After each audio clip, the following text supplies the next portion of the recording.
विवेचना में आज मुंबई अंडरवर्ल्ड के माफिया डॉन और उनके शूटरों की कहानी।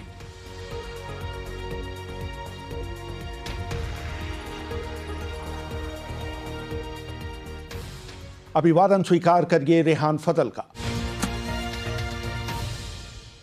किस्सा मशहूर है कि एक बार माफिया डॉन दाऊद इब्राहिम का दाहिना हाथ कहे जाने वाले छोटा शकील ने सादिक जलावार से कहा, अपने बहनोई को जान से मार दो, फिर मैं समझूंगा कि तुम में कोई खास बात है। यह सुनते ही सादिक के पैरों तले जमीन खिसक गई। उसे अपने कानों पर विश्वास नहीं हुआ। उसका चेहरा पीला पड़ गया और उसके हाथ कांपने लगे। सादिक अपनी बहन को बहुत प्यार करता था। उसके पति का नाम जुल्फकार था। छोटा शकील ने सादिक से कहा कि वो उसे तभी फोन करे जब उसका बहनोई जुल्फकार इस दुनिया से जा चुका हो। सादिक ने मेज पर रखे हुए एक गिलास से पानी का एक घूंट लिया और शकील से कहा कि काम हो जाएगा। लेकिन शकील सादिक का पूरा इम्तिहान लेना चाहता था और उसको कोई रियायत नहीं देना चाहता था।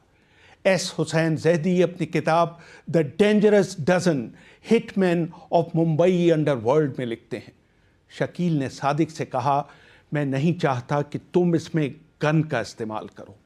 सादिक ने कुछ ही समय पहले अरुण गवली का गैंग छोड़ा था और हर कीमत पर छोटा शकील का विश्वास जीतना चाहता था, चाहे उसे इसकी कीमत अपनी बहन को विधवा बनाकर ही क्यों न चुकानी पड़े। एक दिन उसने जुल्फकार को एक हाथ से गले लगाया और अपना दूसरा हाथ अपनी पीठ के पीछे रखा। उसने कहा, भाईजान मुझे माफ कर देना, और जुल्फकार पर चाकू से 5 वार किए।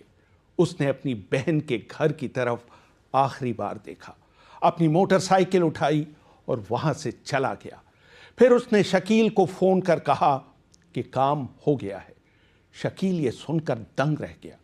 वो उम्मीद कर रहा था कि सादिक उसे फोन कर कहेगा कि ये उसके बस की बात नहीं है और उसे कोई दूसरा काम दिया जाए।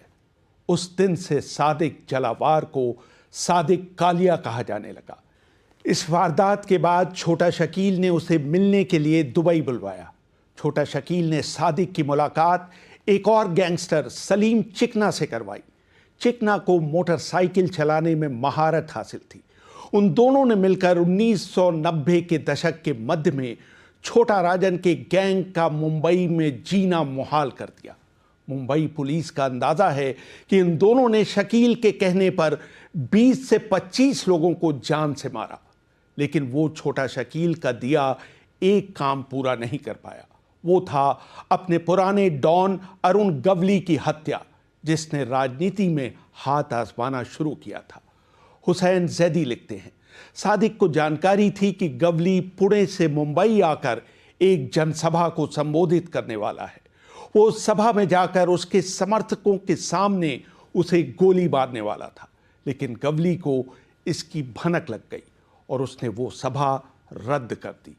सादिक कालिया ने उसका घंटों इंतजार किया, लेकिन गवली वहां नहीं पहुंचा।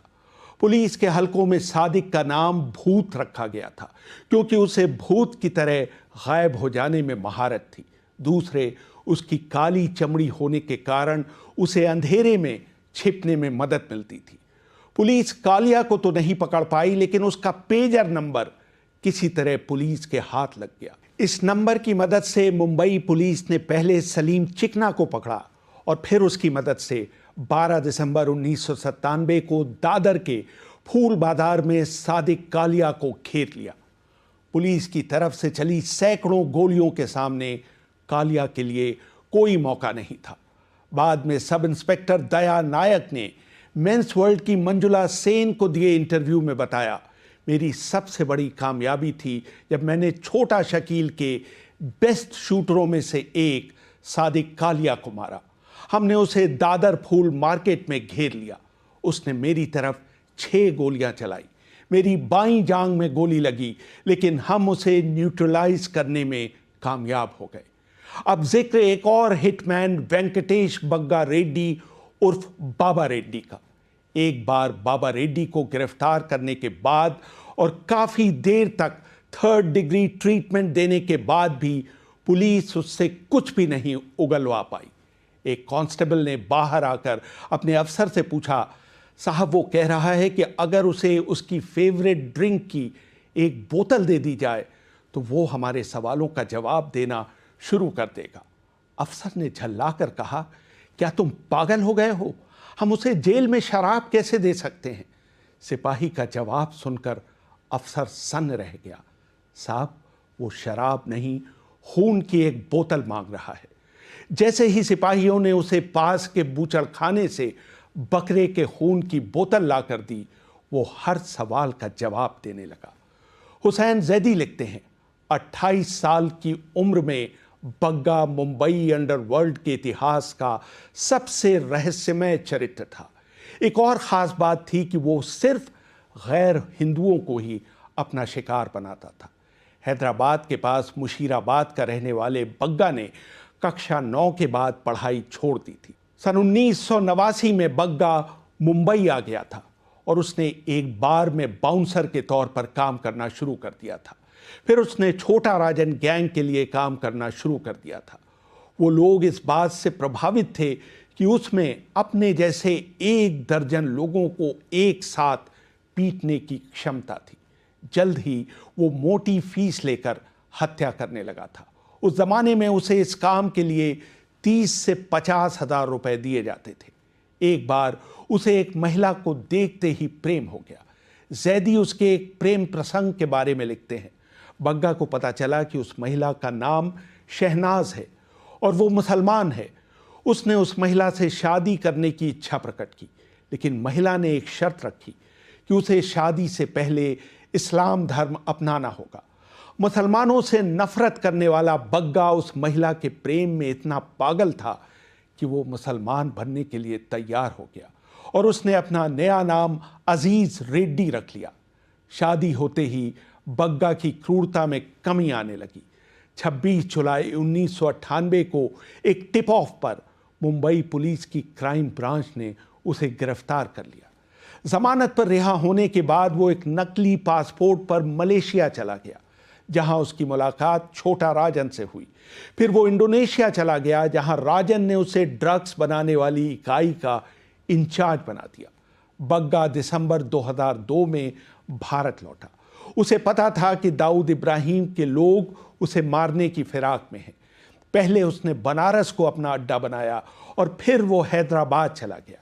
हैदराबाद में वो हथियार सप्लायर बन गया और अपराधी गैंगों को अवैध हथियार सप्लाई करने लगा। उसके पास दक्षिण भारत में नलगोंडा जिले में 40 एकड़ जमीन थी। बग्गा की खास बात यह थी कि वो अपहरण की फिरौती चेक से वसूल करता था। मई 2008 में पुलिस को खबर मिली कि बग्गा जुबली हिल में आने वाला है। टास्क फोर्स के कमांडोज ने उसके आने से पहले पोजीशन ले ली। सड़कें साफ करा दी गईं और किसी वाहन को वहां घुसने नहीं दिया गया। जब बग्गा एक कार से वहां पहुंचा तो पुलिस ने कार को घेर लिया। बाद में हैदराबाद के पुलिस आयुक्त बी प्रसाद राव ने एक प्रेस कॉन्फ्रेंस में बताया, हमें पता चला कि बग्गा अपने 2 साथियों के साथ जुबली हिल में पैसे की उगाही करने के लिए आने वाला है। हमने 2 घंटे तक उस इलाके की तलाशी ली। रात 11:15 बजे हमने उसकी कार को BN रेड्डी नगर जाने वाली रोड नंबर 46 पर इंटरसेप्ट किया। जब पुलिस दल उसकी तरफ बढ़ा तो उन लोगों ने भागने की कोशिश की। जब पुलिस ने उन्हें आत्मसमर्पण करने के लिए कहा तो रेड्डी ने 9mm की पिस्टल निकाल ली और पुलिस पर फायर करने लगा। पुलिस ने फायर का जवाब फायर से दिया। रेड्डी को गोलियां लगी और वो वहीं गिर पड़ा। उसके दोनों साथी वहां से भागने में कामयाब हो गए। 25 अगस्त 1994 को करीब 10 बजे बांद्रा की व्यस्त हिल रोड की एक हाउसिंग सोसाइटी से सफेद रंग की एम्बेसडर कार बाहर निकली। अचानक न जाने कहां से 2 लोग प्रकट हुए और उन्होंने AK-56 राइफल से कार पर गोलियों की बौछार कर दी।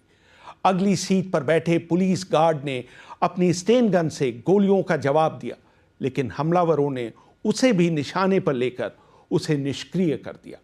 पिछली सीट पर बैठे बीजेपी के नगर अध्यक्ष रामदास नायक की वहीं मृत्यु हो गई। पूरी मुंबई की पुलिस हत्यारे की तलाश में जुट गई। तभी मुंबई पुलिस के डीसीपी राकेश मारिया के पास एक फोन आया। राकेश मारिया अपनी आत्मकथा लेट मी से इट नाउ में लिखते हैं। फोन करने वाले ने मुझसे पूछा, साहब क्या आप रामदास नायक हत्या केस के बारे में जानकारी चाहते हैं? मैंने तुरंत कहा हाँ। उसने कहा इसके लिए आपको मुझसे मिलने बाहर आना पड़ेगा। मैंने पूछा कहाँ? उसने कहा मैं आपको लेने के लिए कार भेजूंगा। पहले मुझे लगा कि ये एक चाल हो सकती है। उस व्यक्ति ने कहा कि ठीक 2 बजे मेरे दफ्तर के सामने एक कार मुझे पिक करेगी। थोड़ी देर में काले शीशों वाली सफेद मारुति वैन मेरे सामने आकर रुकी। उसके नंबर प्लेट पर कीचड़ लगा हुआ था। मारिया आगे लिखते हैं, जैसे ही मैं कार में बैठा, कार में बैठे लोगों ने मेरी आंखों पर पट्टी बांध दी। 15 मिनट ड्राइव करने के बाद कार एक जगह जाकर रुक गई। मैं एक एयर कंडीशन कमरे में दाखिल हुआ। मैंने वो आवाज़ फिर सुनी जिसने मुझसे फ़ोन पर बात की थी। उसने कहा, साहब मैं आपको इस तरह यहाँ लाने के लिए माफ़ी चाहता हूँ। मैंने कहा इसकी कोई ज़रूरत नहीं, मुझे बताइए आप क्या जानते हैं? उसने कहा, क्या आपने फिरोज़ कोंकणी का नाम सुना है? मैंने कहा नहीं, ये कौन है? उसने कहा यंग हिम्मती लड़का है, इसने ये काम किया है। इसके बाद कार ने मुझे उसी जगह छोड़ दिया जहां से उसने मुझे पिक किया था। 19 अक्टूबर 1994 को मारिया के पास फिर उसी व्यक्ति का फोन आया। उसने कहा, आपको फिरोज कोंकणी चाहिए क्या? मारिया ने जवाब दिया, बिल्कुल। उसने बताया इस समय वो बंगलौर में है, उसको पकड़ने के लिए आपको खुद वहां जाना पड़ेगा। लेकिन मारिया के सीनियर अफसरों ने उन्हें बेंगलोर जाने की अनुमति नहीं दी। उनकी जगह उनकी टीम बेंगलोर पहुंची। उस व्यक्ति ने मारिया को फोन करके कहा कि कोंकणी आज एक फिल्म देखने जाएगा, आपको वहीं उसे गिरफ्तार कर लेना होगा। जब सारी तैयारी हो गई तो फिर उसका फोन आया कि कोंकणी ने फिल्म देखने का आइडिया बदल दिया है। अब वो होटल में ही रुककर अपने साथियों के साथ बियर पिएगा। राकेश मारिया लिखते हैं, होटल का नाम था ब्लू डायमंड और फिरोज कमरा नंबर 206 में ठहरा हुआ था। हमने होटल के मैनेजर को विश्वास में लिया। 7:30 बजे रूम सर्विस को कमरा नंबर 206 से चिकन लॉलीपॉप का ऑर्डर मिला। टीम ने तय किया कि वो ट्रॉली में खाना रखकर कमरे में जाएंगे। सब इंस्पेक्टर बारपे को वेटर बनाया गया। उन्होंने ट्रॉली में अपनी रिवॉल्वर छिपा दी। कमरे के अंदर वारपे प्लेट निकालने के लिए नीचे झुके और उन्होंने रिवॉल्वर निकालकर फिरोज कोंकणी के ऊपर तान दी। फिर हमारे दूसरे साथी भी कमरे में घुस गए और उन्होंने कोंकणी को गिरफ्तार कर लिया।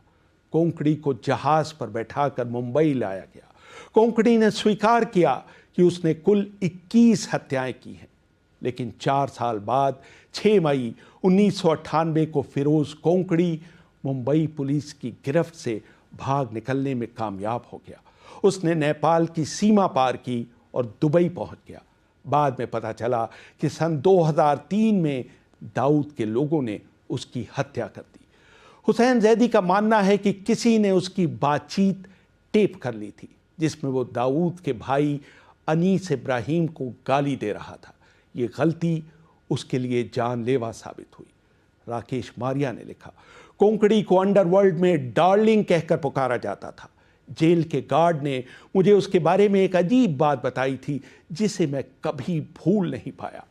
जेल में उसकी कोठरी में जब काले चींटे आ जाते थे तो वो उन्हें अपनी उंगलियों से पकड़कर एक एक करके उनके पैर तोड़ देता था और उनके पैर रहित शरीर को जमीन पर लौटते हुए देखता रहता था।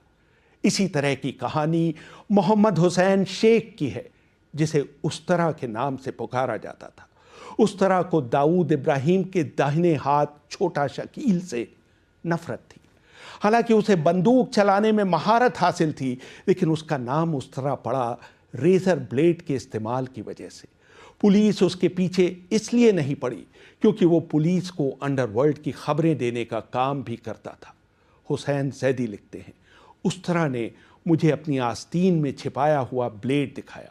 वो शेख ही बगाड़ता था कि वो 3 सेकंड से भी कम समय में एक पिस्टल को असेंबल कर सकता था। उसका पसंदीदा हथियार था 1914 में बना माउजर। उस तरह के नज़दीकी लोगों में 6 लोग हुआ करते थे। उनमें से हर एक में शारीरिक रूप से कोई ना कोई विचित्रता थी। किसी का कोई अतिरिक्त अंग था, किसी की आंखों का रंग अलग अलग था, तो किसी का एक कान बड़ा था। उस तरह का मानना था कि शारीरिक गड़बड़ी वाले शख्स हमारे तरह का काम करने में सिद्धहस्त होते हैं। औरतें उस तरह की कमजोरी थी। विवाहित होने और कई बच्चों के बाप होने के बावजूद उसके कई महिलाओं से संबंध थे। दाऊद इब्राहिम को इसका अंदाजा था, इसलिए उसने उस तरह के जीवन में एक महिला प्लांट करा दी। हुसैन जैदी लिखते हैं, एक बार उस महिला ने उस तरह से अकेले अंगरक्षकों के बिना मिलने का अनुरोध किया। उस तरह ने उसकी बात मान ली। सन 1998 की एक सुबह जैसे ही उस तरह उस महिला से मिलकर बाहर निकला, छोटा शकील के भेजे 6 लोगों ने उसे घेर लिया। 3 सेकंड में पिस्टल जोड़ने वाले उस तरह पर चारों तरफ से फायर हुए। पोस्टमार्टम रिपोर्ट में बताया गया कि उसे कुल 27 गोलियां लगी थी। वो कहा करता था, मैंने कई लोगों की कब्र खुदवाई है, एक दिन कोई मेरा खड्डा भी खोदेगा। उसकी वो बात सच साबित हुई थी। रेहान फजल, BBC, दिल्ली।